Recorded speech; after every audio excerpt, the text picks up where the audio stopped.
Hello everyone, welcome to bright IQ। तो आज हम लोग पढ़ने वाले हैं आरबी एनटीपीसी में जीके जीएस से पॉलिटी के टोटल क्वेश्चन को। अभी तक हम लोग टोटल 20 क्वेश्चन को सॉल्व कर लिए हैं। सारा क्वेश्चन आपका प्रीवियस ईयर्स पे आधारित है। ऐसा कॉन्सेप्ट है जो आपका 100% एग्जाम में जो है वो मैच कर सकता है। उससे बाहर अभी तक कोई भी क्वेश्चन नहीं आया है।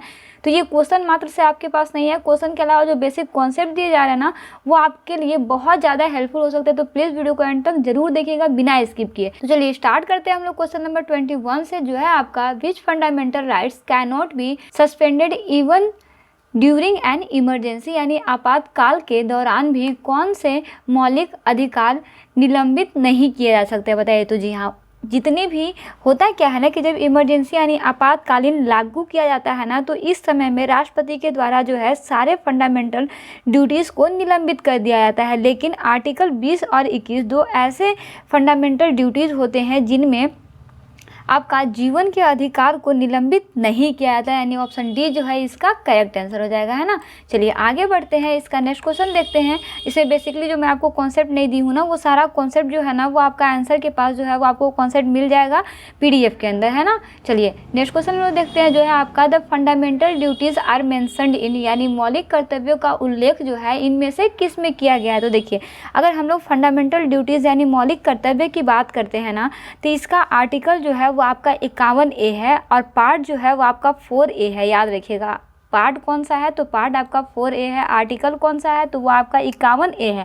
हालांकि इसे भी मैं नहीं लिखी हूँ, लेकिन आपका जो भी PDF मैं दूंगी ना, उसमें सारा का सारा जो मैं आपको बता रही हूँ ना, वो सारा आपको नीचे में लिखा हुआ मिलेगा, है ना। तो अगर आपने अभी तक टेलीग्राम चैनल को ज्वाइन नहीं किया है तो लिंक डिस्क्रिप्शन बॉक्स में दिया हुआ है, वहाँ से आप टेलीग्राम चैनल पे ज्वाइन कर सकते हैं और सारे PDF को अच्छे से स्टडी कर सकते हैं या फिर डाउनलोड करके अपने मोबाइल में सेव करके उसे रख सकते हैं। देखिए इसमें क्या है ना कि पार्ट 4A में, अगर हम लोग यहाँ पे तो पार्ट 4A देख रहे हैं, इसमें क्या है कि मौलिक कर्तव्य की बात की गई है। वहीं अगर 4 में देखते हैं ना, तो पार्ट 4 जो है ना, देखिए शेड्यूल तो इसके अंदर आएगा ही नहीं, तो ये तो आपका होगा ही नहीं, है ना। और आपका पार्ट 4 के अंदर जो है ना, 4 के अंदर आपका DPSP यानी नीति निर्देशक सिद्धांतों की बात जो है वो करी गई है। वहीं पार्ट 3 में जो है वो आपका फंडामेंटल राइट्स के बारे में बात करी गई है। यानी इसका करेक्ट आंसर क्या हो जाएगा तो वो है आपका ऑप्शन नंबर A इसका करेक्ट आंसर हो जाएगा, है ना। चलिए आगे बढ़ते हैं, इसका नेक्स्ट क्वेश्चन देखते हैं। तो इसका नेक्स्ट क्वेश्चन है आपके पास कि which of the following articles of the Indian constitution contains fundamental duties, यानी भारतीय संविधान के निम्नलिखित में से किस अनुच्छेद में मौलिक कर्तव्य जो है वो शामिल है। देखिए हम लोग जस्ट पढ़े हैं मौलिक कर्तव्य किस में शामिल है, तो जी हाँ वो है आपका 51A में। उसका पार्ट कितना है तो उसका पार्ट जो है वो आपका 4A है ना। चलिए आगे बढ़ते हैं, इसका नेक्स्ट क्वेश्चन देखते हैं कि which of the following articles of the Indian constitution contain the right of minorities, यानी भारतीय संविधान के निम्नलिखित में से किस अनुच्छेद में अल्पसंख्यकों के अधिकार जो है वो निहित है। ये आपका क्वेश्चन जो है ना वो आपका एग्जाम पॉइंट ऑफ व्यू से बहुत ज़्यादा इंपॉर्टेंट है। इसमें बताए गए जितने भी आर्टिकल्स है ना वो सारा आपका एग्जाम पॉइंट ऑफ व्यू से बहुत इंपॉर्टेंट है। देखिए इसमें अगर हम लोग देखते हैं ना, तो इसके लिए आप आ जाइए ऑप्शन नंबर B में, आर्टिकल 29 और 30। आर्टिकल 29 और 30 में जो है ना भारतीय संविधान के अल्पसंख्यकों के अधिकार को निहित किया गया है ना। चलिए वहीं अगर हम लोग आर्टिकल 25 से 28 की बात करते हैं, तो आर्टिकल 25 से 28 में आपका धार्मिक स्वतंत्रता की बात करी गई है, और 32 से 35 में आपका संवैधानिक उपचारों की बात करी गई है, और 23 से 24 में जो है ना वो आपका शोषण के विरुद्ध अधिकार की बात जो है वो करी गई है। चलिए इसमें हम लोग बेसिकली कुछ फैक्ट को जानते हैं। जैसे अगर हम लोग यहाँ पे बात करते हैं आर्टिकल 29 की, तो आर्टिकल 29 जो है ना वो आपका अल्पसंख्यकों के सांस्कृतिक एवं संवैधानिक अधिकारों की रक्षा करता है। वहीं अगर हम लोग 30 की बात करते हैं, यहाँ पे 30 है ना, आर्टिकल 30 की बात करते हैं, तो इसमें आपका अल्पसंख्यकों के शैक्षिक संस्था स्थापित करने और उनका प्रशासन करने का अधिकार जो है वो दिया गया है, यानी right to minorities to establish and administer education institute को जो है इसमें रखा गया है ना। तो ये आपका टॉपिक जो है वो आपका एग्जाम पॉइंट ऑफ व्यू से बहुत ही ज़्यादा इंपॉर्टेंट है। पहला आपका आर्टिकल 29 और आर्टिकल 30, इन दोनों आर्टिकल को आप अच्छे से रिविजन जरूर कर लीजिएगा। यहाँ पे आपको हिंदी इंग्लिश दोनों में लिखा हुआ है, आप जिसमें चाहते हैं उसमें आप इसे स्टडी कर सकते हैं। देखिए इसी तरह से आपका जितना भी आंसर है ना, सबका जो भी मैं अभी तक आपको क्वेश्चन बताई हूँ, सभी का आंसर जो है आपको PDF में लिखा हुआ मिलेगा, है ना। चलिए आगे बढ़ते हैं, इसका नेक्स्ट क्वेश्चन है आपके पास कि which of the following article of the Indian constitution guarantees equality before the law and equal protection of law with in the territory of India, यानी भारतीय संविधान का निम्नलिखित में से कौन सा अनुच्छेद कानून के समक्ष समानता और कानून के समान संरक्षण की गारंटी देता है।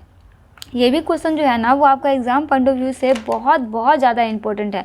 तो देखिए इसमें अगर हम लोग देखते हैं ना तो इसमें आप याद रखिएगा कि आर्टिकल 14 की बात करते हैं ना, तो आर्टिकल 14 में क्या है ना कि इसमें आपको राइट टू इक्वालिटी के बारे में बताया गया है, और वहीं इक्वालिटी बिफोर द लॉ जो है ना वो आपको इसे ब्रिटेन से जो है वो बोरो किया गया है।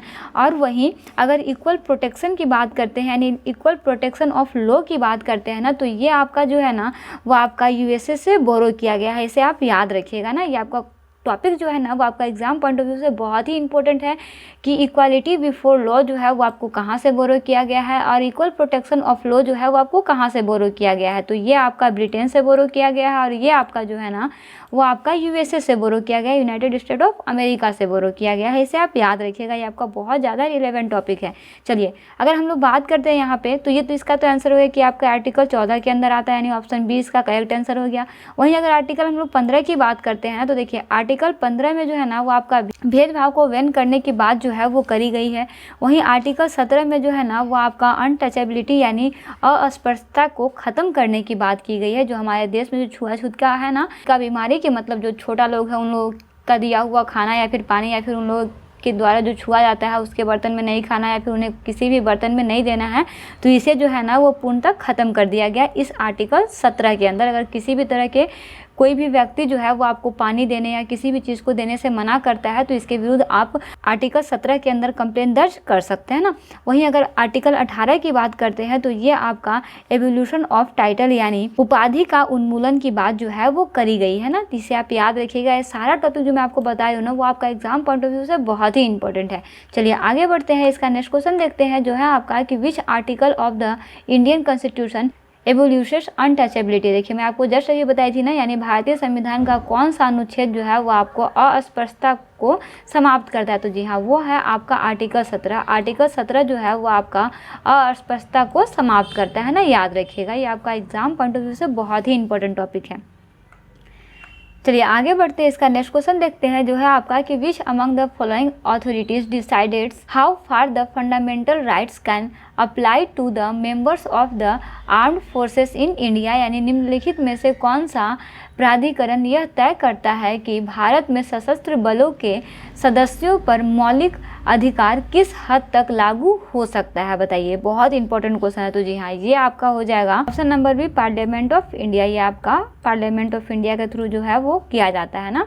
चलिए आगे बढ़ते हैं, इसका नेक्स्ट क्वेश्चन देखते हैं जो है आपका कि which among the following acts provided for direct control of Indian affairs by the Britain government. यानी निम्नलिखित में से किस अधिनियम ने ब्रिटिश सरकार द्वारा भारतीय मामलों पर सीधे नियंत्रण का प्रावधान किया है। तो देखिए इसमें अगर हम लोग देखते हैं तो इसमें आप याद रखिए कि वो है आपका गवर्नमेंट ऑफ इंडिया एक्ट 1858 के तहत जो है वो ऐसा प्रावधान जो है वो किया गया है ना। चलिए आगे बढ़ते हैं, इसका नेक्स्ट क्वेश्चन देखते हैं जो है आपका कि which of the following committee suggested incorporating fundamental duties in the Indian constitution. यानी निम्नलिखित में से किस समिति ने भारतीय संविधान में मौलिक कर्तव्यों को शामिल करने का सुझाव जो है वो दिया है। बहुत इंपॉर्टेंट क्वेश्चन है। तो देखिए अगर इसमें हम लोग देखते हैं तो इसमें आप याद रखिएगा कि इसका जो है ना वो आपका हो जाएगा स्वर्ण सिंह कमेटी। स्वर्ण सिंह कमेटी जो है ना इसके थ्रू ये सुझाव जो है वो दिया गया था। बाकी का यहाँ पे जितना भी कमेटी जो है ना वो आपका एग्जाम पॉइंट ऑफ व्यू से बहुत ही इंपॉर्टेंट है। ये सारा कमेटी जो है वो आपका डिफरेंट टाइप्स ऑफ एग्जाम में पूछे जाते हैं, तो याद रखिएगा। अगर हम लोग बात करते हैं मल्होत्रा कमेटी की, तो मल्होत्रा कमेटी जो है वो आपका इंश्योरेंस सेक्टर से बिलोंग करता है। वहीं राघव कमेटी जो है वो आपका कंपटीशन लॉ से बिलोंग करता है। और आपका स्वर्ण सिंह कमेटी जब हम लोग जस्ट पढ़े हैं कि आपका फंडामेंटल ड्यूटीज़ को से बिलोंग करता है। वहीं नरसिम्हा कमेटी जो है वो आपका फंक्शनिंग ऑफ बैंक्स के बारे में बात करता है। तो ये सारा कमेटी को आप अच्छे से याद रखिएगा, ये आपका मल्टीपल एग्जाम में पूछे आते हैं। हो सकता है कि इसमें से कोई कमेटी आपका आगे वाले एग्जाम में पूछ दे। तो सारे का सारा क्वेश्चन जो है वो आपका आईआरबी के एग्ज़ाम पॉइंट ऑफ व्यू से बहुत ही इंपॉर्टेंट है। चाहे वो आप जेई का एग्ज़ाम लिख रहे हो, चाहे वो आपका एएलपी का एग्ज़ाम लिख रहे हो, चाहे तो एनटीपीसी का एग्ज़ाम लिख रहे हो, सारे एग्ज़ाम पॉइंट ऑफ व्यू से ये सारा क्वेश्चन जो है वो आपका बहुत ज़्यादा इंपॉर्टेंट है।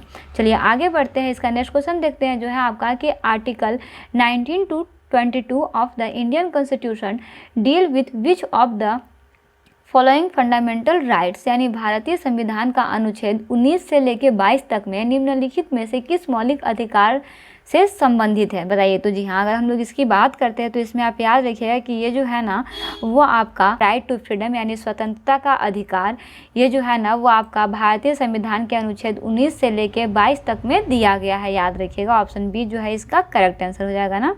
वहीं फ्रीडम टू रिलीजियस जो है यानी धार्मिक स्वतंत्रता का अधिकार जो है ना वो आपका अनुच्छेद 25 से लेकर 28 तक में है। वहीं अगर हम लोग शोषण के विरुद्ध अधिकार जो हम लोग जस्ट पढ़े थे कुछ देर पहले ही, अनुच्छेद 23-24 में निहित है। तो इसे आप याद रखिएगा ना। तो इस तरह से आज के क्लास में हम लोग पॉलिटी के 10 क्वेश्चन को सॉल्व कर चुके हैं। इसमें आपका क्वेश्चन के साथ जितना भी बेसिक कॉन्सेप्ट दिया हुआ है वो सारा कॉन्सेप्ट जो है वो आपका एग्जाम पॉइंट ऑफ व्यू से बहुत ही इंपॉर्टेंट है। चाहे वो आप आरआरबी का कोई भी एग्जाम का तैयारी करें, सारे के एग्जाम पॉइंट ऑफ व्यू से आपका कॉन्सेप्ट जो है वो बहुत इंपॉर्टेंट है। सारा कॉन्सेप्ट का लिंक जो है वो आपको टेलीग्राम चैनल पे मिल जाएगा, वहाँ से आप सारे पीडीएफ को अच्छे से डाउनलोड करके स्टडी कर सकते हैं। तो मिलते हैं नेक्स्ट वीडियो में एक इंपॉर्टेंट टॉपिक, एक इंपॉर्टेंट पार्ट के साथ। Thanks for watching, like share and subscribe bright IQ।